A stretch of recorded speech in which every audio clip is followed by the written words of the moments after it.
Perkenalkan, nama saya Zulfa Khairunisa dengan NIM 050204230063. Indonesia adalah negara hukum atau Staatsrecht seperti yang dinyatakan pada pasal 1 ayat 3 Undang-Undang Dasar 1945, di mana setiap manusia yang dilekatkan hak dan kewajiban dan segala perlindungan atas masyarakatnya. Pengaruh hukum sangat penting di kehidupan kita pada saat ini, karena semua perbuatan dan tindakan berlandaskan hukum di dalam peraturan perundang-undangan. Bangsa Indonesia yang memiliki sejarah panjang dalam tata hukumnya, hal ini dikarenakan Indonesia pernah mengalami penjajahan dan keberlakuan asas konkordansi. Perkembangan hukum sangat dinamis. Dalam sejarah tata hukum Indonesia terbagi dalam beberapa periode, dimulai pada masa Verenigde Oost-Indisch Compagnie, masa kolonial Belanda, masa penjajahan Jepang, masa kemerdekaan, dan masa reformasi. Melalui pemahaman terhadap sejarah tata hukum Indonesia, dapat diketahui bagaimana hukum di Indonesia bertujuan agar negara dapat menentukan jenis atau macam-macam hukum, bentuk hukum, materi hukum, dan sumber hukum yang berlaku pada suatu negara pada saat ini dan akan datang. Sebelum berlakunya kurikulum 1984, materi kuliah pengantar hukum Indonesia disebut sebagai Pengantar Tata Hukum Indonesia atau PTHI. Tata hukum Indonesia adalah tata hukum yang ditetapkan oleh bangsa Indonesia sendiri atau oleh negara Indonesia. Tata hukum Indonesia dimulai sejak tanggal 17 Agustus 1945 ketika kemerdekaan Republik Indonesia diproklamasikan. Oke, kali ini kita akan mengulas sejarah tata hukum Indonesia. Berikut periodisasi sejarah tata hukum Indonesia. Yang pertama ada masa VOC atau Verenigde Oost-Indisch Compagnie yang dimulai pada tahun 1602 sampai 1799.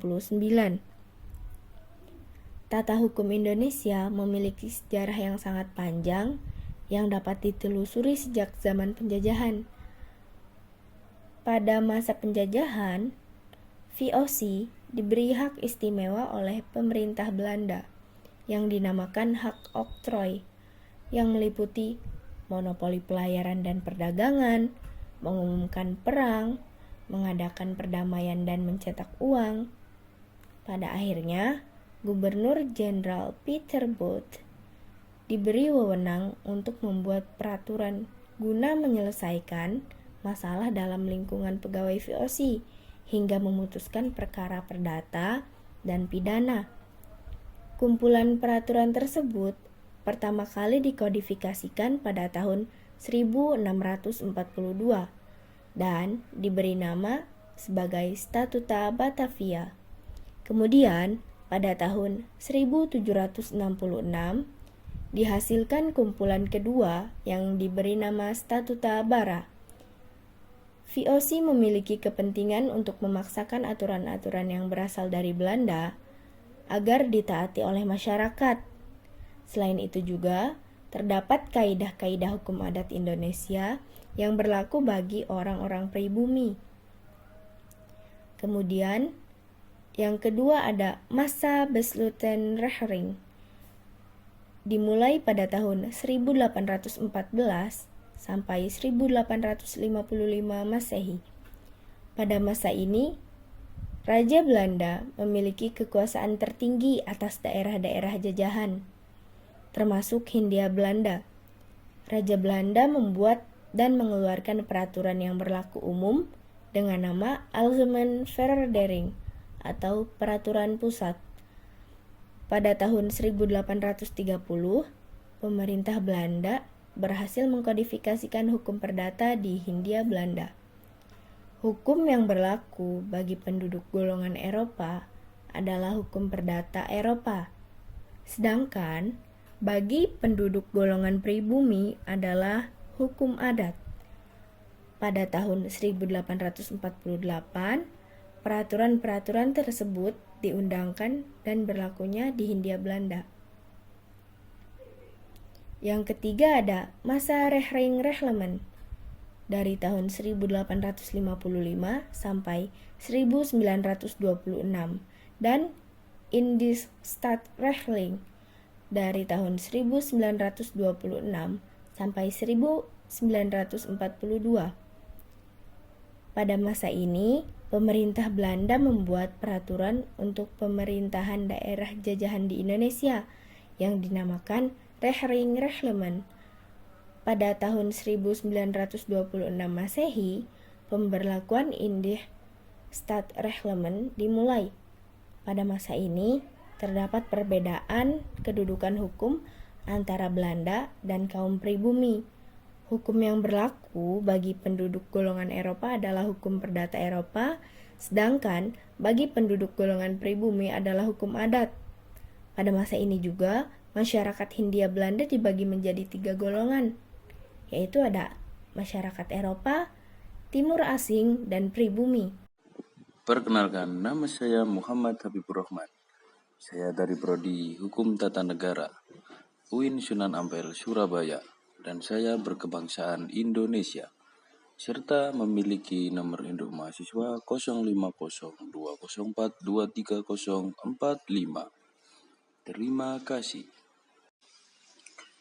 Selanjutnya yaitu masa Indienststregeling, atau kita singkat dengan sebutan IS, yaitu terjadi dari tahun 1926 hingga 1942, yang dimana itu merupakan periode Hindia Belanda, atau kita sebut sekarang dengan Indonesia, di mana tatanan hukum dan administrasi diatur oleh undang-undang yang dikenal sebagai Indienststregeling atau peraturan tata negara.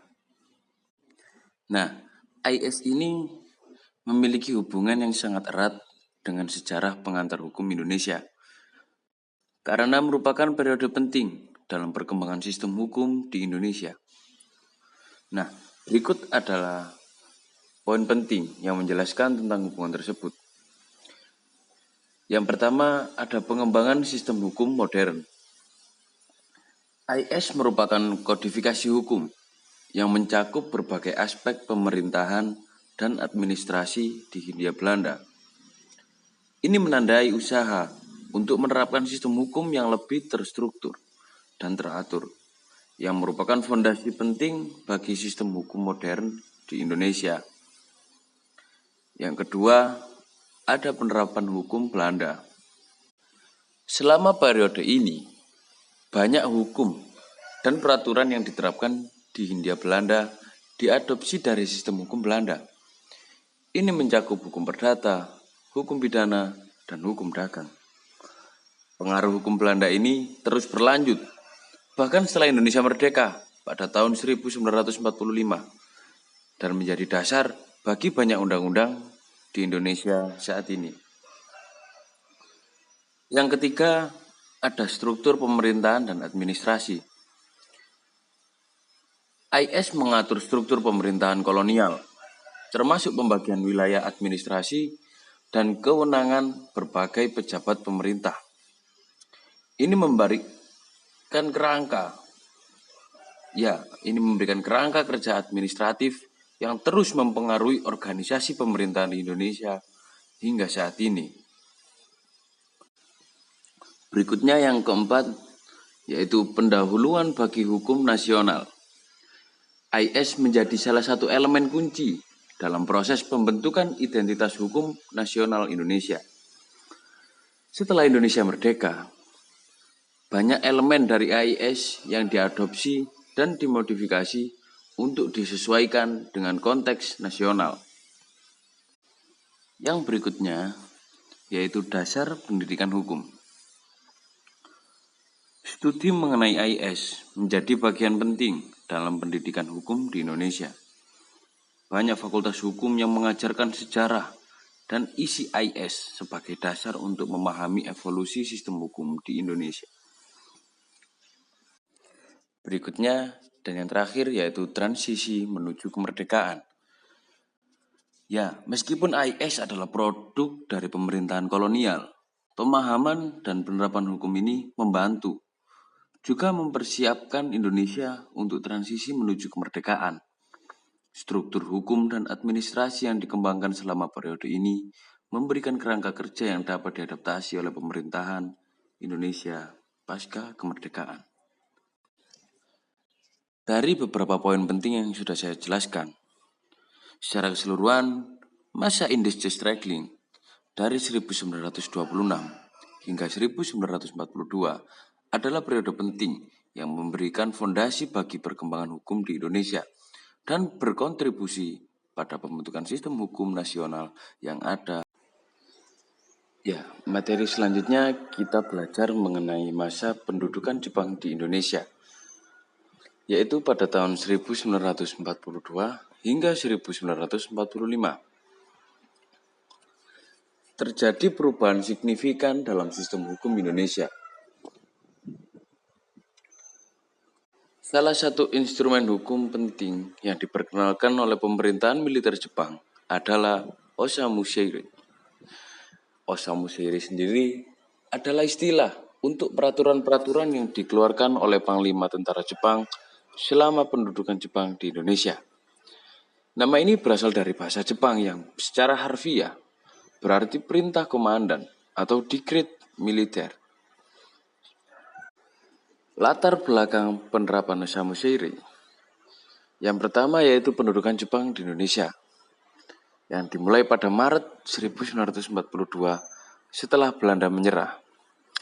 Pemerintahan militer Jepang dibagi menjadi 3 wilayah, yaitu Jawa Madura, Sumatera, dan wilayah lainnya. Yang kedua yaitu tujuan pengeluaran Osamu Seirei, yaitu untuk menegakkan kekuasaan Jepang di Indonesia, juga mengatur administrasi dan kehidupan masyarakat di bawah kendali Jepang, serta memobilisasi sumber daya dan tenaga kerja Indonesia untuk kepentingan perang Jepang. Sedangkan isi dan dampak Osamu Seirei sendiri, yaitu merubah administrasi. Struktur pemerintahan kolonial Belanda dibubarkan dan digantikan oleh struktur pemerintahan militer Jepang.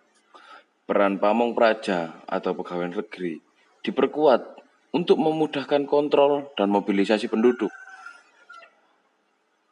Dampak yang kedua yaitu hukum dan peradilan. Hukum Belanda masih digunakan, tetapi dengan penyesuaian sesuai kebutuhan militer Jepang. Lalu juga dibentuk pengadilan militer untuk mengadili pelanggaran yang berkaitan dengan kepentingan militer. Berikutnya yaitu mengenai sosial dan ekonomi. Pengawasan ketat terhadap produksi dan distribusi pangan, serta barang-barang penting. Pemaksaan tenaga kerja, atau yang biasa kita sebut dengan Romusa, untuk mendukung usaha perang Jepang. Yang berikutnya yaitu mengenai perubahan dalam sistem hukum. Osamu Seirei menyatakan bahwa semua peraturan yang ada tetap berlaku selama tidak bertentangan dengan kepentingan Jepang. Sedangkan Osamu Seirei yang lain mengatur berbagai aspek kehidupan seperti pertanian, perdagangan, dan urusan sosial.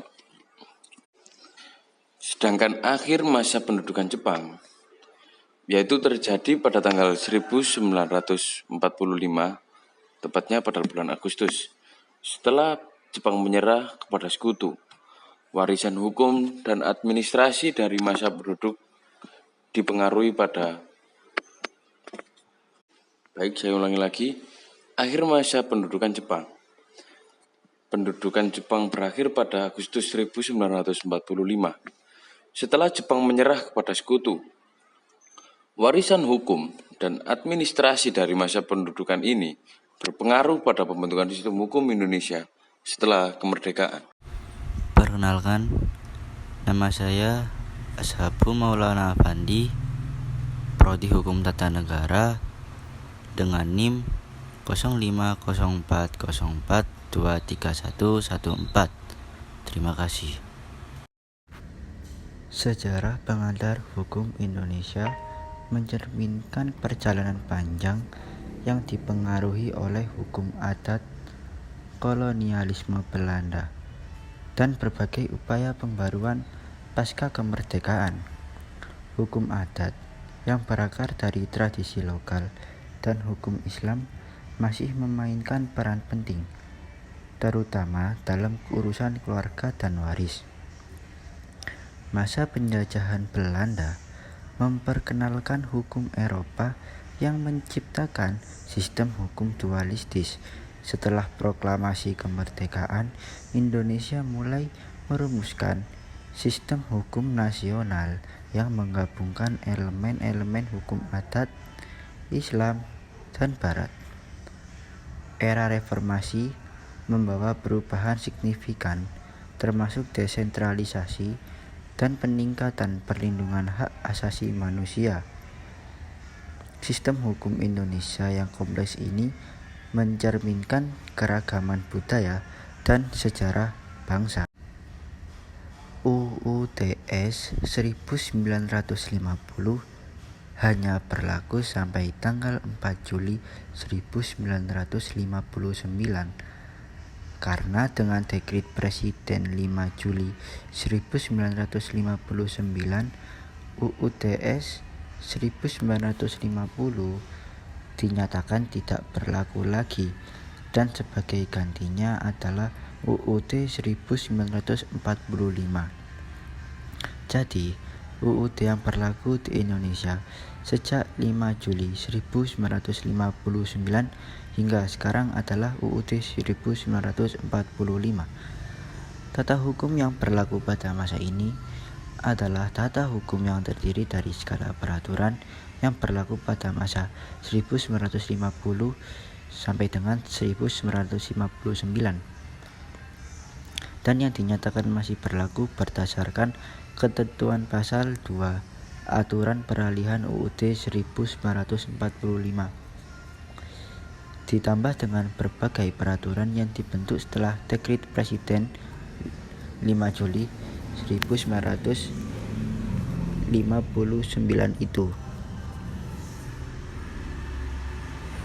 Tata aturan perundang-undangan yang berlaku sekarang ini diatur berdasarkan ketetapan MPRS nomor 20 MPRS 1966.